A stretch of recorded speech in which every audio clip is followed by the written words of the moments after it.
ఏమన్నా కొట్టినాదేమో. హనీ, అమ్మో మమ్మీ. ఒసే భూమి, ఇది తారాదేవమ్మ గారిల్లే. మీరు స్టేజ్ మీద లేరు. అన్నయ్య, అమ్మ పిలుస్తోంది.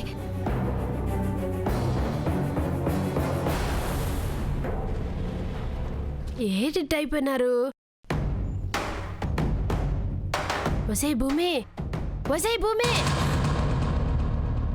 పాటలో లేని టెప్పులెత్తే సానా ముప్పే ఓడిపోతాం. పాట అయిపోయినాదా? పాట అయిపోయి బయటొచ్చేలా ఉన్నది.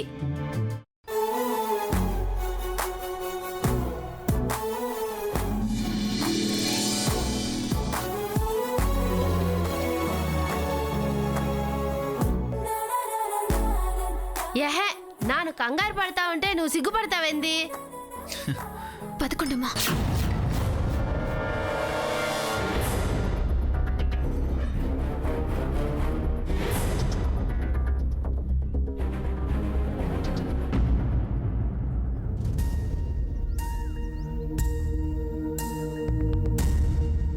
ఆంటీ, భూమి అంటే నాకు చాలా ఇష్టం. నువ్వంటే నాకు ఇష్టం అని తనకి చాలాసార్లు చెప్పాను. అవును అని చెప్పదు, కాదని చెప్పదు.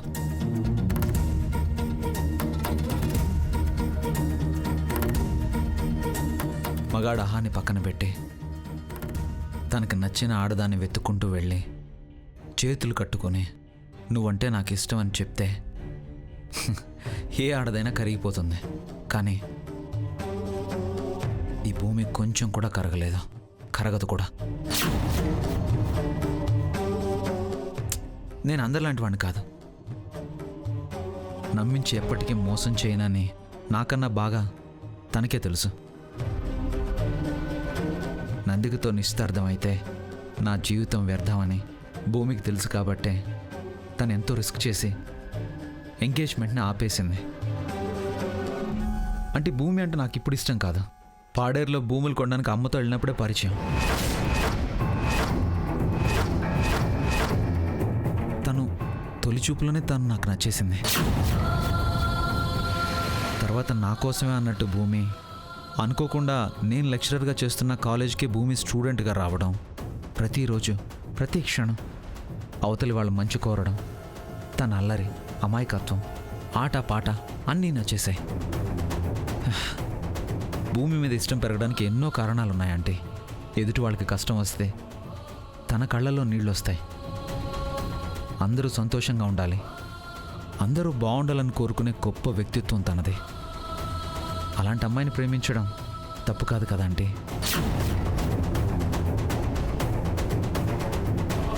నేను అన్నీ చదవగలుగుతాను, ఎంత కష్టమైన సబ్జెక్ట్ అయినా అర్థం చేసుకుంటాను. కానీ భూమి మనసును చదవలేకపోయాను, తను అర్థం చేసుకోలేకపోతున్నాను.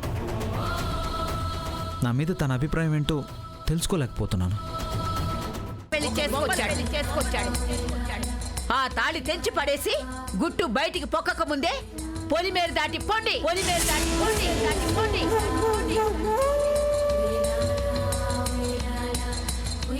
నాయనమ్మా, ఇది అన్యాయం నాయనమ్మా. గౌరీ అంటే నాకు ప్రాణం నాయనమ్మా. శ్రీపతి వర్మ, శ్రీపతి వర్మ, శ్రీపతి వర్మ, శ్రీపతి వర్మ. నీ జన్మ నక్షత్రం చూసి వంశోద్ధారకుడు పుడతాడని సంబరాలు జరిపించాం.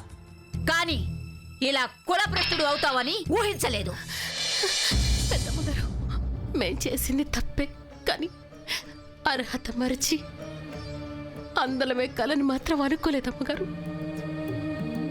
చిన్నబాబు గారు నా మీద మనసు పడ్డారు, ఎన్నిసార్లు కాదన్నా వెంట పడ్డారు. నీలాంటి అలగా జనాలు మాలాంటి కుటుంబాల్లోని అబ్బాయిలకి వలవేయాలని చూస్తారే. పిన్ని, మోయ్ నోరు మోయ్. ఇదిగో, వాడు అమాయకుడు కాబట్టి నీ వల్ల పడ్డాడే. అయినంత మాత్రాన కుక్కను తీసుకొచ్చి సింహాసనం ఎక్కిస్తామని ఎలా అనుకున్నావే? నడవ్వే బయటికి. దాన్ని వీధిలోకి గెంటేసి వీడిని గదిలో బంధించండి. నాయనమ్మా. అమ్మగారు, పిల్లలు తొందరపడ్డారు అమ్మగారు. గౌరికి ఇప్పుడు 3 నెలలు అమ్మగారు. నా బిడ్డకి అన్యాయం చేయకండి అమ్మగారు. గౌరికి ఇప్పుడు 3 నెలలు అమ్మగారు. నా బిడ్డకి అన్యాయం చేయకండి అమ్మగారు. నా బిడ్డకి అన్యాయం చేయకండి అమ్మగారు. అన్యాయం చేయకండి అమ్మగారు. ఈ లెక్కన ఆ వర్ణశంకర సంబంధమే నయం కదా అమ్మగారు. ఆ పిల్ల గుణవతి శీలవతి గాని ఇలాంటి గర్భవతి కాదు కదా అమ్మగారు. ఇలాంటి గర్భవతి కాదు కదా అమ్మగారు.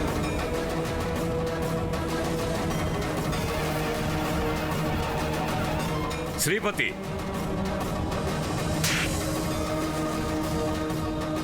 ఒరే భద్రయ్య, ఈ విషయం ఎక్కడైనా నోరు జారావంటే మీరిద్దరూ ప్రాణాలతో మిగలరు. ఈడ్చి పడేయండి వాళ్ళని, ఈడ్చి పడేయండి వాళ్ళని. అమ్మగారు అమ్మగారు అమ్మగారు, నేను పేదరాళ్ళే, కానీ నా కడుపులో ఊపిరి పోసుకుంటున్నది మాత్రం మీ వంశాంకరమే అమ్మగారు. ఆ బిడ్డకు అన్యాయం చేయకండి.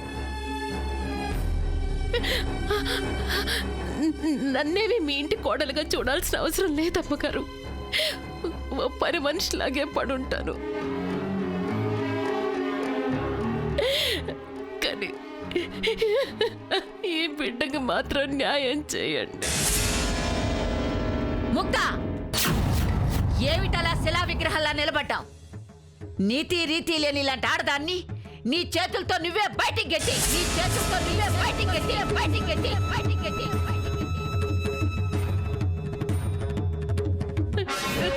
నడు బయటికి. అమ్మా. వెళ్ళి ఇక్కడి నుంచి. గౌరీ, శ్రీపతి, పోదా లోపలికి.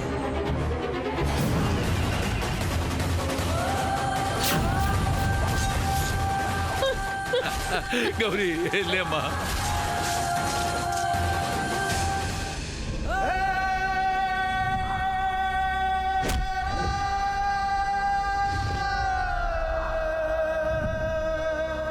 వెళ్ళు. నీ పాదం ఈ గడపలో మోపితే తరతరాల మా వంశ చరిత్రే అపవిత్రమైపోతుంది. మా వంశవృక్షంలో ఈ కలుపు మొక్కకు స్థానం లేదు. ఆనాటి నుంచి ఈనాటి దాకా ఏ తరంలోనూ వర్ణ సంకరం జరగలేదు. పో ఇక్కడి నుంచి. అలా చెప్తే ఎందుకు వింటారక్క? ఎలాగా జరం?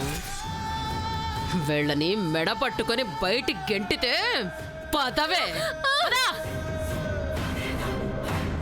నడవే, పోతవే. గౌరీ, లేమ్మా.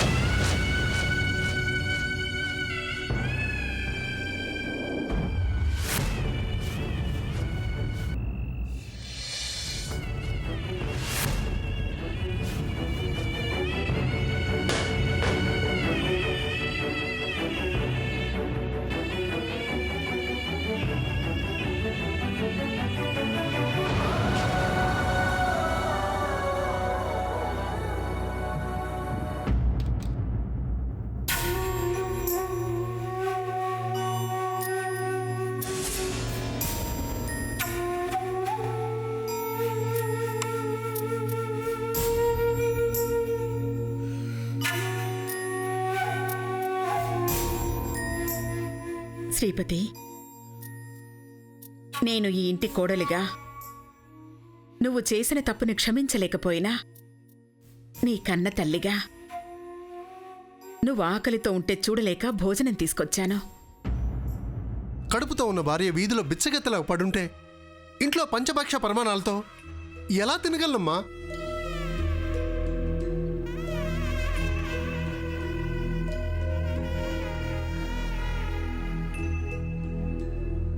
అలాంటప్పుడు ఎందుకింత తొందరపాటు పనిచేశావు? ఈ కుటుంబం ఇంతవరకు మచ్చలేని కుటుంబంగా అందరికీ ఆదర్శవంతంగా ఉండేది. మొదటిసారి నువ్వు ఆ వృత్తంలోంచి అడుగు బయట పెట్టావు. నాన్నగారైనా నానమ్మగారైనా ఆవేశపడటంలో అర్థం ఉంది. మర్చిపోదాన్ని. అమ్మా, ప్రేమ ఎప్పుడు ఎవరి మీద పుడుతుందో ఎవరు చెప్పలేరు. రేయ్, మీ నాన్న ఆదిశేషుగాడు తాగి తాగి చస్తూ నిన్ను అవంతికని నా చేతుల్లో పెట్టి చచ్చాడ్రా.